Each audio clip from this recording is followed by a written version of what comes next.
పవన్ కళ్యాణ్ గారు పోటీ చేస్తున్నారు కదా, ఎలా ఉండబోతుందంట? బంపర్ మెజార్టీతో గెలుస్తారండి. బంపర్ మెజార్టీతో పక్కా గెలుతారు. 1,00,000 ఓట్లు కన్ఫామ్. 1,00,000 ఓట్ల మెజారిటీ అని అందరూ అంటున్నారు. 1,00,000 మరి వైసీపీ కూడా అంటే వైసీపీ కూడా 1,00,000 ఇస్తానంటుంది ఇంటికి. అంత సినిమా లేదు. వాళ్ళు 1,00,000 కాదు 2,00,000 ఇచ్చినా అంత సినిమా లేదు. అయిపోయిందండి ఆయన సీన్. ఇదిగో ఆయన పరిపాలన చూసారా? నేను ఎక్కేటప్పుడు ఏదో పరిపాలన తీసుకొస్తాను అన్నాడు.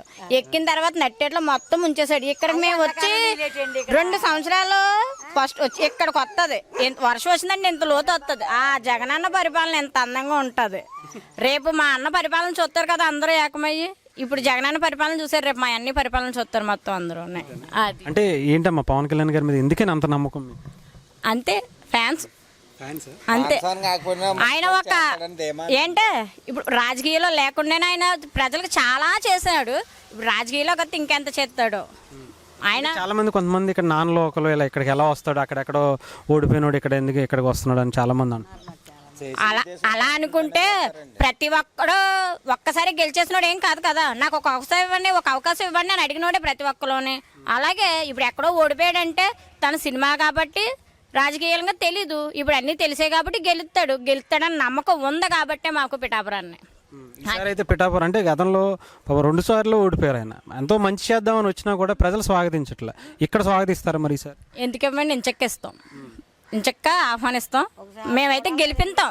అదైతే అభివృద్ధి జరుగుద్ది అనుకుంటున్నారు ఆయన ఇక్కడ చెప్తున్నారు. ఆధ్యాత్మికంగా ఉన్నటువంటి కొన్ని బంగారం పరిపాలన జరుగుతుంది మాకైతే. మాకు బంగారంగా ఇంచక్క మా పరిపాలన చాలా బాగుంటుంది అనుకుంటున్నాం. మాకు అదే బంగారం వైసీపీ ఇస్తానంటే అవసరం లేదు. మాకు అవసరం లేదు. 1,00,000 కాదు 2,00,000 ఇచ్చినా సరే మాకు అవసరం లేదు. ఇప్పుడు చాలా దిక్కున చూడండి, చాలా మునిగిపోయినాయి. చాలా మంది ఇది అయిపోయారు. ఎవ్వడైనా సరే నేను ప్రేమగా మాట్లాడతాను. ఎవ్వడైనా సరే వెళ్ళి ఇది అని ఎవడైనా చెప్పాడా? అక్కడ చేసిందల్లా పవన్ కళ్యాణ్ గారు. ఎక్కడో పడవలు మునిగిపోయినాయి. ఫస్ట్ వెళ్ళి చేసింది ఎవరు? పవన్ కళ్యాణ్ గారు. ఇక్కడ ఎవ్వడైనా సరే ఆయనకంటే ముందెళ్ళి ₹1 ఇచ్చాడని చెప్పమానండి, అప్పుడు చెప్తాం మేము ఎవరికైనా సరే.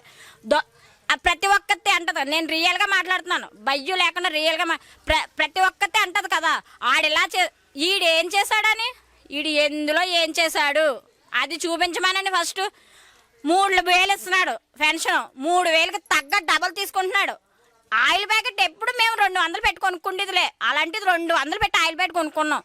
రైసు మేము ఎప్పుడు రైస్ 1,100 కొనుక్కుంటే రైస్ మూట ఇవాళ 1,700 పెట్టి కొనుక్కుంటున్నాం. ఎవడ పెట్టి ఫస్ట్ ఏమన్నాడు? నేను పదవి ఎక్కగానే మద్యపానం నిజం ఇస్తాను అన్నాడు. ఆడితే తెచ్చి అమ్ముతున్నాడు ఇక్కడ. కదా ఇక్కడ. ఇంకేం ఇచ్చేసాడు? గ్యాస్ బండి 400 కొనుక్కునే వాళ్ళు ఈవేళ ₹1,000.